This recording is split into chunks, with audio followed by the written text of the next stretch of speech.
Okay, hi and welcome. I'm Cath and I'm a cider Pommelier. My passion is drinking and celebrating Britain's fine ciders, traditional ciders presented in a thoroughly modern way. These are finely crafted drinks. They're a world away from the supermarket offerings. Today, as part of a short series of videos, I want to introduce you to some wonderful ciders and cheeses. You can see the fantastic display on the table there.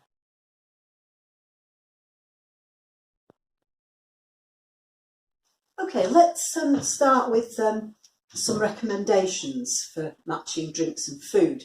And this goes for all drinks and all food, not just cheese and cider. First of all, coordinate and complement the flavours. Secondly, let's throw in a bit of contrast, though not to extremes. And lastly, there is an age-old maxim: what grows together, goes together. As you can see from the previous shot, I've got a lot of cider here. I won't be drinking it all to myself.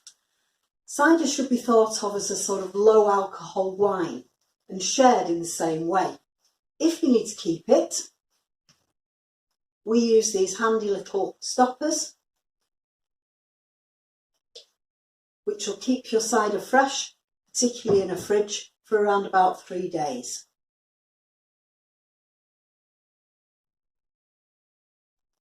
Okay, so I'm going to present pairing one, and this is the cheese is Hebden goat. It's made by Gillian and her 10 goats in the Hebden Bridge town of Yorkshire.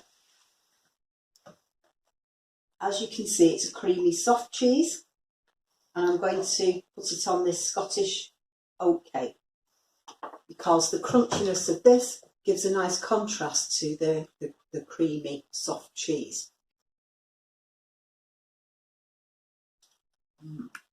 So it's very creamy and smooth.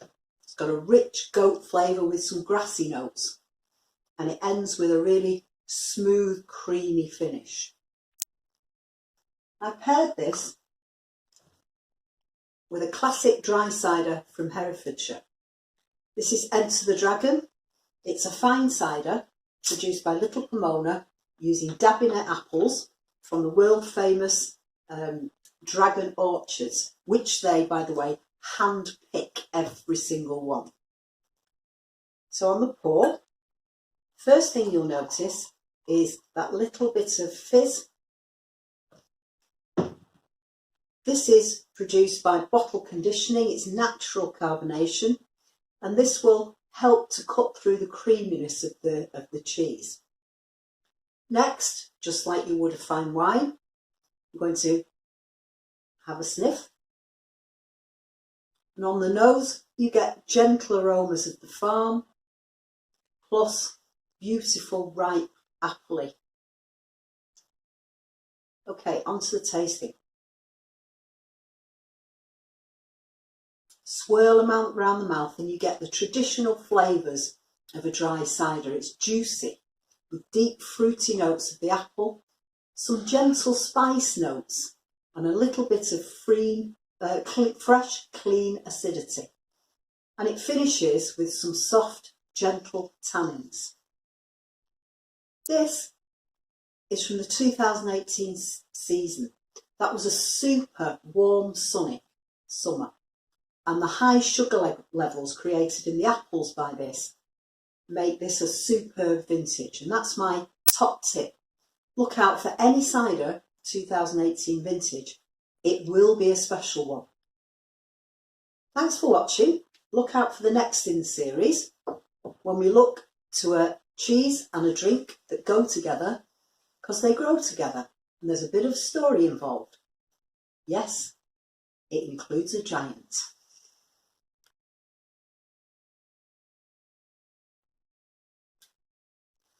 Okay, welcome to part 2.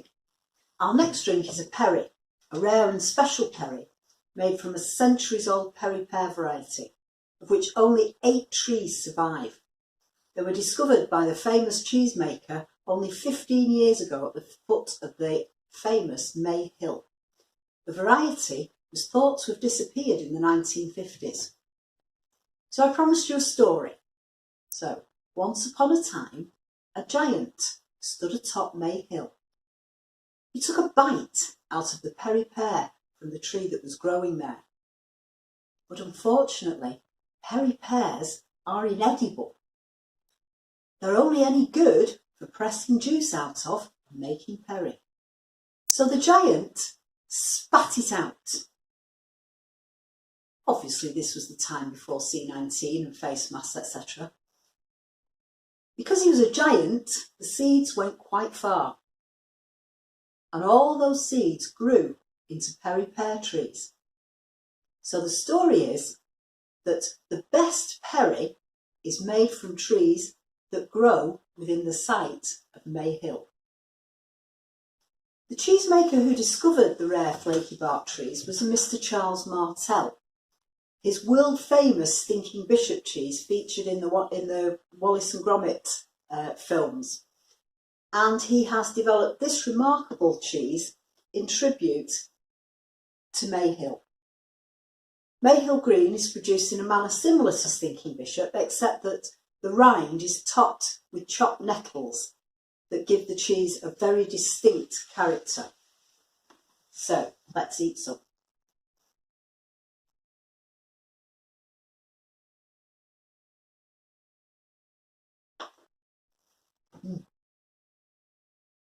Wow, it's got really strong aromas. The texture is rich and buttery, and the flavours are savoury, with a tart, with a herbal earthiness coming through from the nettles. It goes really well on this local artisan bread. And the perry. Well, this one is a joy. Perries contain natural sorbitol, which is an unfermentable sugar. So a perry always retains that extra bit of natural sweetness compared to a cider. But for this strongly flavoured and aromatic cheese, we need a special kind of perry. And flaky bark is just that. It's got great astringency and powerful flavours. This one is made by Ross and Y Cider Company.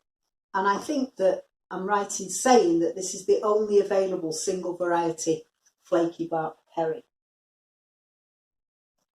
Again, you can see in the glass, slight fizz there from the natural bottle conditioning.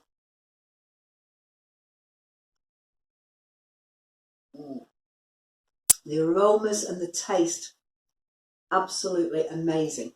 The aromas are really fresh pear flavours with some green smells. I don't know how you can smell green, but you can. And the taste is just amazing. It's fresh, little bit of sweetness, great astringency.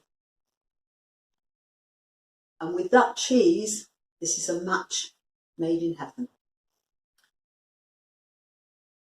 So thanks for watching today, and in the third part we'll finish with a cheese from Lancashire paired with a prize-winning Manchester perry.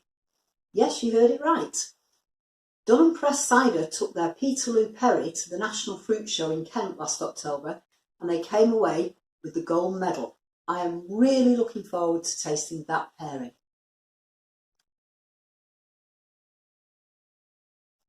So welcome back everybody. I don't know if you've noticed, but in each of these videos I've got a matching t-shirt. This one is from Dunham Press, which is our local cider maker, which I'm going to be promoting today along with Kirkham's Lancashire cheese. This is the last remaining farmhouse Lancashire, which is made from unpasteurised milk. The history of that tradition goes back to the 13th century, and Kirkham's has at least 3 generations of cheesemakers within it. So to eat, the texture is really fluffy and it melts in your mouth with a buttery crumble, and the flavours are rich and fresh and acidic. I'm eating this on its own because it's so lovely. And to drink with it,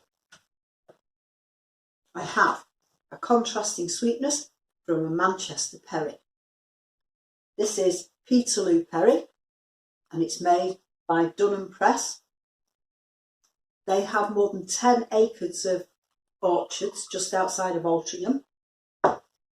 Once all this is over, I would really encourage you to go visit. It's such a lovely place and so fantastic to walk amongst these trees. And Chris has made it his business to plant lots and lots of traditional cider apple varieties and perry pear varieties, which everybody thought you couldn't grow this far north, but he has succeeded. So this Peterloo perry is produced mainly from the famous Thorn perry pear, which is one of the oldest and most distinguished of all perry pear varieties. So the aroma from this one is quite a bit of sherbet and fresh pear aromas. The colour, again, quite pale, which is natural for a perry.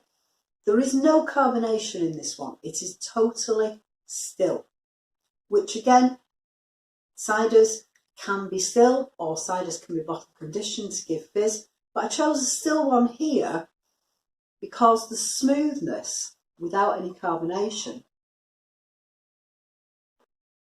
smooth and dry with beautiful ripe pear flavours and some sweetness as you would expect. And this smoothness perfectly complements the buttery texture of the cheese.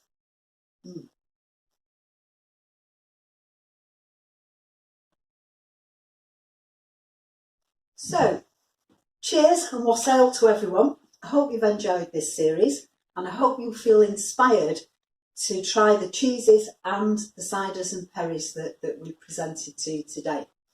Thank you for joining my little chat, and please remember, buy local, support our artisan cheese producers, they really need support at the moment, and also support our craft cider makers. You can follow Manchester Cider Club on social media and you can visit our website Cider Buzz. Cheers, wassail everyone.